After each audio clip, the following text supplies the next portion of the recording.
It was very early the next morning, a time of sun and dew.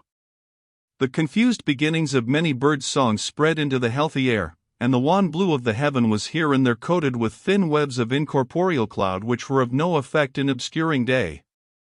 All the lights in the scene were yellow as to color, and all the shadows were attenuated as to form. The creeping plants about the old manor house were bowed with rows of heavy water drops, which had upon objects behind them the effect of minute lenses of high magnifying power. Just before the clock struck 5, Gabriel, Oak and Coggan passed the village cross, and went on together to the fields. They were yet barely in view of their mistress's house, when Oak fancied he saw the opening of a casement in one of the upper windows.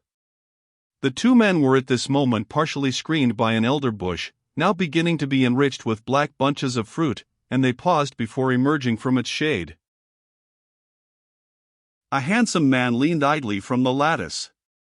He looked east and then west, in the manner of one who makes a first morning survey. The man was Sergeant Troy. His red jacket was loosely thrown on, but not buttoned, and he had altogether the relaxed bearing of a soldier taking his ease. Coggan spoke first, looking quietly at the window. "She has married him," he said. Gabriel had previously beheld the sight, and he now stood with his back turned, making no reply. "I fancied we should know something today," continued Coggan. "I heard wheels pass my door just after dark. You were out somewhere." He glanced round upon Gabriel. "Good heavens above us, Oak, how white your face is, you look like a corpse." "Do I?" said Oak, with a faint smile. "Lean on the gate, I'll wait a bit." All right. They stood by the gate a while, Gabriel listlessly staring at the ground. His mind sped into the future, and saw there enacted in years of leisure the scenes of repentance that would ensue from this work of haste. That they were married he had instantly decided. Why had it been so mysteriously managed? It had become known that she had had a fearful journey to Bath, owing to her miscalculating the distance, that the horse had broken down, and that she had been more than 2 days getting there. It was not Bathsheba's way to do things furtively. With all her faults, she was candor itself. Could she have been entrapped? The union was not only an unutterable grief to him, it amazed him, notwithstanding that he had passed the preceding week in a suspicion that such might be the issue of Troy's meeting her away from home. Her quiet return with Liddy had to some extent dispersed the dread. Just as that imperceptible motion which appears like stillness is infinitely divided in its properties from stillness itself, so had his hope undistinguishable from despair differed from despair indeed. In a few minutes they moved on again towards the house. The sergeant still looked from the window. "Morning, comrades," he shouted, in a cheery voice, when they came up. Coggan replied to the greeting. "Bain't ye going to answer the man?" he then said to Gabriel. "I'd say good morning, you needn't spend a ha'penny of meaning upon it, and yet keep the man civil." Gabriel soon decided too that, since the deed was done, to put the best face upon the matter would be the greatest kindness to her he loved. "Good morning, Sergeant Troy," he returned, in a ghastly voice. "A rambling, gloomy house this," said Troy, smiling. "Why, they may not be married," suggested Coggan. "Perhaps she's not there." Gabriel shook his head. The soldier turned a little towards the east, and the sun kindled his scarlet coat to an orange glow. "But it is a nice old house," responded Gabriel. "Yes, I suppose so, but I feel like new wine in an old bottle here.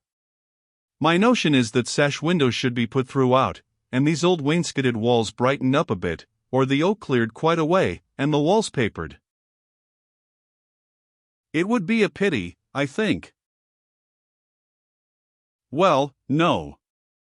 A philosopher once said in my hearing that the old builders, who worked when art was a living thing, had no respect for the work of builders who went before them, but pulled down and altered as they thought fit, and why shouldn't we? Creation and preservation don't do well together, says he, and a million of antiquarians can't invent a style. My mind exactly. I am for making this place more modern, that we may be cheerful whilst we can. The military man turned and surveyed the interior of the room, to assist his ideas of improvement in this direction. Gabriel and Coggan began to move on. "Oh, Coggan," said Troy, as if inspired by a recollection, "do you know if insanity has ever appeared in Mr. Boldwood's family?" Jan reflected for a moment. "I once heard that an uncle of his was queer in his head, but I don't know the rights o't," he said. "It is of no importance," said Troy, lightly. "Well, I shall be down in the fields with you some time this week, but I have a few matters to attend to first. So good day to you. We shall, of course, keep on just as friendly terms as usual. I'm not a proud man, nobody is ever able to say that of Sergeant Troy. However, what is must be, and here's half-a-crown to drink my health, men."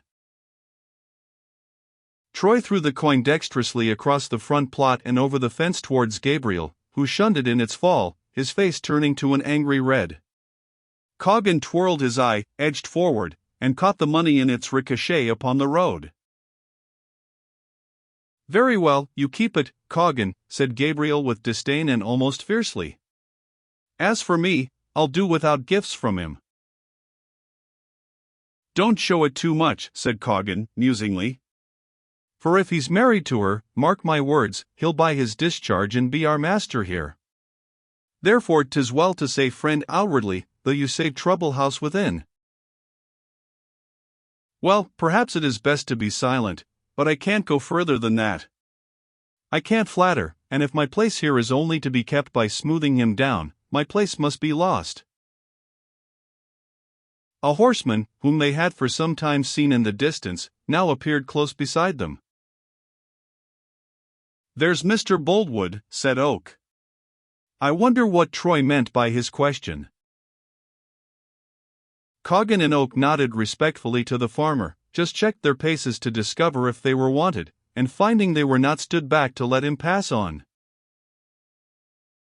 The only signs of the terrible sorrow Boldwood had been combating through the night, and was combating now, were the want of color in his well-defined face, the enlarged appearance of the veins in his forehead and temples, and the sharper lines about his mouth. The horse bore him away, and the very step of the animal seemed significant of dogged despair. Gabriel, for a minute, rose above his own grief in noticing Boldwood's.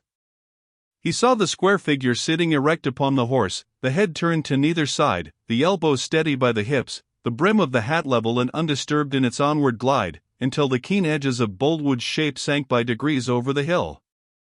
To one who knew the man and his story, there was something more striking in this immobility than in a collapse. The clash of discord between mood and matter here was forced painfully home to the heart, and, as in laughter there are more dreadful phases than in tears, so was there in the steadiness of this agonized man an expression deeper than a cry.